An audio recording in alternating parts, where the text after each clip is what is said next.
Have you ever seen the movie Field of Dreams, where Ray Kinsella is living on a farm in Iowa with his wife and his little girl, and he has this longing to achieve something great before he grows old.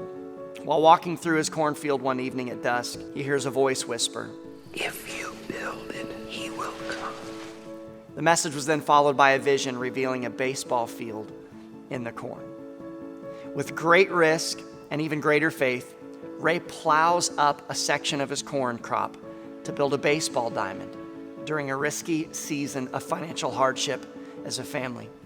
And once the field is completed, the ghost of a former MLB player by the name of Shoeless Joe Jackson, along with many other former players of an era gone by, mysteriously appear to play ball.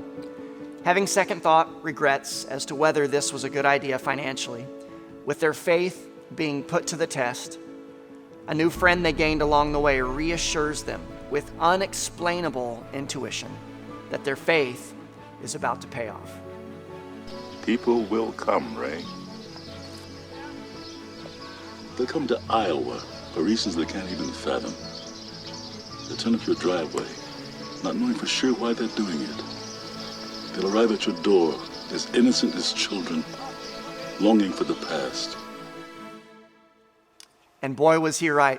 This phenomenon resulted in many people being supernaturally drawn from every direction, from miles around, paying admission to see it for themselves as the game was being played on the Field of Dreams. You know, we can so relate to this story because similarly, the still small voice of God told us to build it as well. Not a baseball diamond, of course, but a church in a field in the rural Ozark foothills of northeast Oklahoma. And just like the movie, they started coming. But this isn't a movie.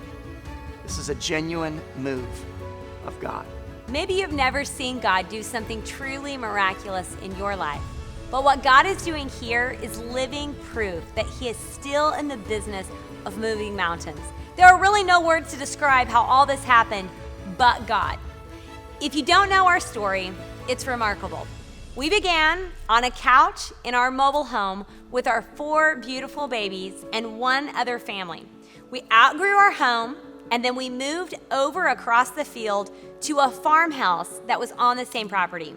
We outgrew the farmhouse, and then we added on a small sanctuary. We went to 2 services, then to 3 services, then to 4 worship services. Then we converted the sanctuary into a lobby space and added a much larger sanctuary where we worship today. We started off in that room with 2 services, then we added 3 services, then we added bleachers, as well as multiple additional buildings all over the campus to facilitate the growth of our kids ministry and our adult small group ministry. Today we find ourselves at a very familiar place where once again, we're hearing God say, "Build it, and they will come." Since we began, we have seen so many people give their lives to Jesus nearly every single Sunday, and we've watched their lives change right before our very eyes.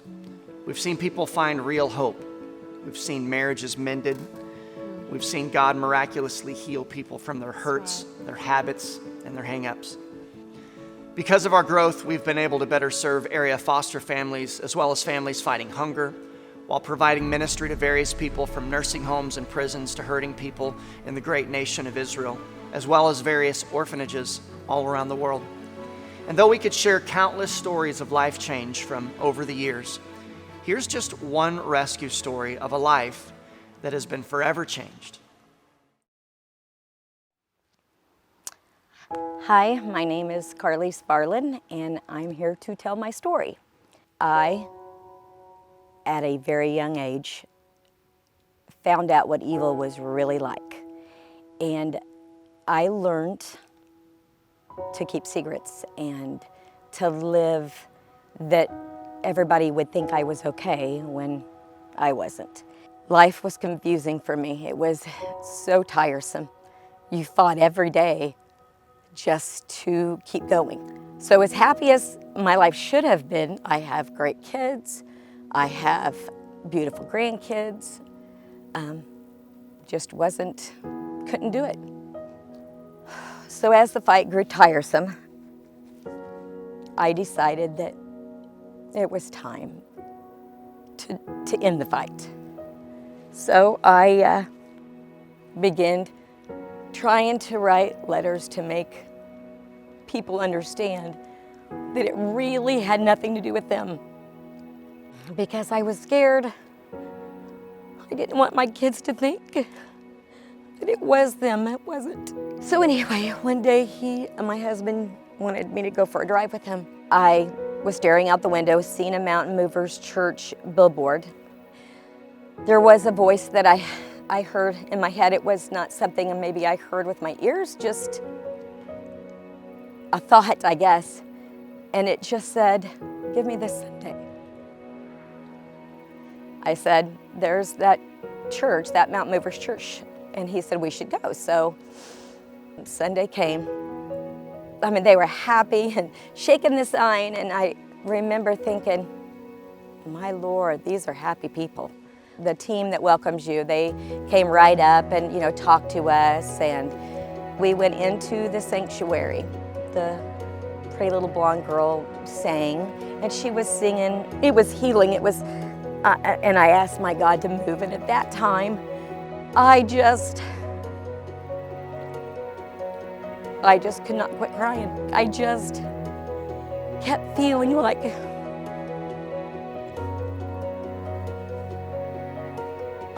maybe, just maybe, I'm not different. My heart was, I don't know, bigger than I ever knew it to be. And for a minute, I thought, they all know, and that they still didn't care whether I stood there. And I became, I don't know, kind of like the only place I've ever felt like I was normal was here. Next day, I thought it was time to write the letters. I knew it was just time, but I couldn't. I tried to start writing them, and all I would hear was, "Give me next Sunday." I was baptized. And I went under, and I left that all behind. And I promised myself that I would never feel that way again. He changed my life, and if he can change mine, he can change anybody's. By the end of 2023, we will have welcomed over 2,000 new people through the doors on campus. We've been given by God the humble privilege of sharing the hope of Jesus Christ with well over 10,000 people on campus and countless thousands through our online broadcast, and we're just getting started. You see, every time God whispers, "Build it," we do, and then he blesses it, and then we see more people come in. It's not us, it's all him. He's drawing them by his power and by every direction to this campus, and we're at the place again where there's no more room, and we must rise again and build. That's right. It's time once again to expand our space, making more room for people to come and have a real encounter with God. Yeah. One that can ultimately change their life here on earth as well as their life in eternity. And we need your help to make that need become a reality. We need people like you who get excited about people making heaven their home, to partner with us in what we're calling the Be the Church, Build the Church Stewardship Campaign. Now, what does this entail? The expansion of 4 spaces on our church campus. The first space being our worship center, the room that we're sitting in right now. The sanctuary add-on will entail extending the room out and adding sloped theater-style seating, which will enhance visibility and our seating capacity to about 580 people per service. The second space we need to expand is our lobby space, which will consist of enclosing both the east and the west awnings to our current lobby. The east awning will become the main entry, and the west awning will offer an additional space to sit and connect with church family before or after services. It will also double as a place to gather for additional small groups and volunteer meetings that are happening during the week. Our kids' church is the third space we're expanding. We'll be demoing our current kids' building, which was the original farmhouse. It's very old and beyond repair at this point. And the new kids building will provide over 2,500 square feet of space with new boys, girls, and family restrooms, as well as much needed audio, video, and lighting production upgrades to share the gospel in a really fun and creative way. The fourth and final space is our office space. With a continually growing congregation, we're constantly hiring more staff to better serve the church families and our community. Currently, we have 20 employees, many of which work in various rooms around the campus with no formal workspace. We don't have a kitchen space for our employees or a room to prep meals for special events. We also don't have a conference room. So this new admin building will solve all of those current challenges as we build a stronger staff culture and camaraderie with all of those working together in one location. This is a project that has been long overdue. So, now that we've explained these spaces, let's check out the fly-through and bring it all to life. Check this out.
We could watch that video 1,000 times and it never get old.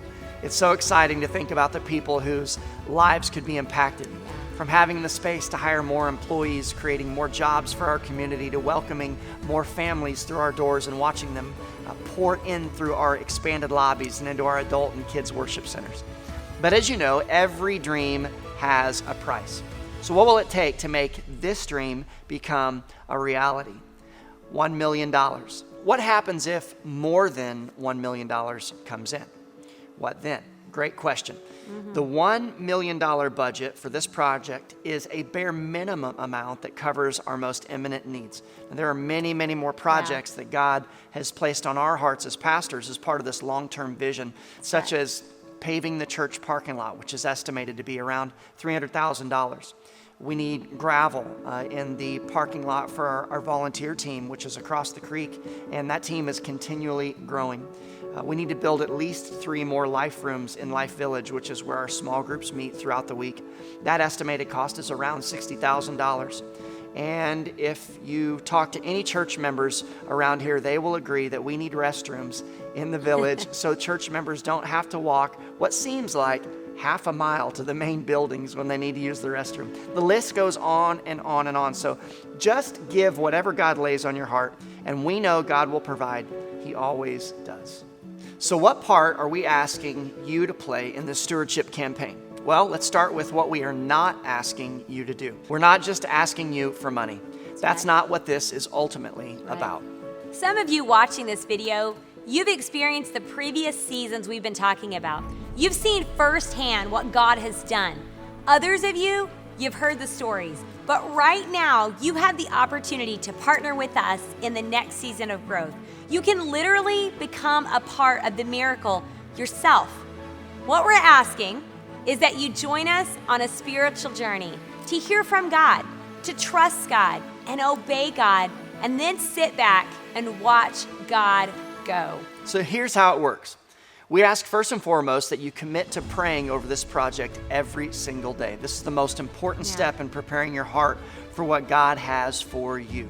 Ask Him what He would have you to give, to partner in making this vision to become a reality. Secondly, we ask that you simply listen to God's voice. Trust Him to provide what He impresses you to give, even if the amount is greater than the resources you can readily identify. The threshold that crosses over into the impossible is where God begins and human reasoning ends. It's where He does His best work. And then finally, give whatever God lays on your heart to give. As sacrificial as it may seem, trust God and know that He's going to use your faith and obedience to bring glory to His name and more people into His kingdom as they change their eternal address to heaven. It's less about the amount of money that you give and more about your obedience. If each of us will just do what God has laid on our own hearts to do, imagine what we can do together.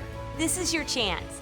Jesus said in John chapter 4 and verse 35, as you look around right now, wouldn't you say that in about 4 months it will be time to harvest?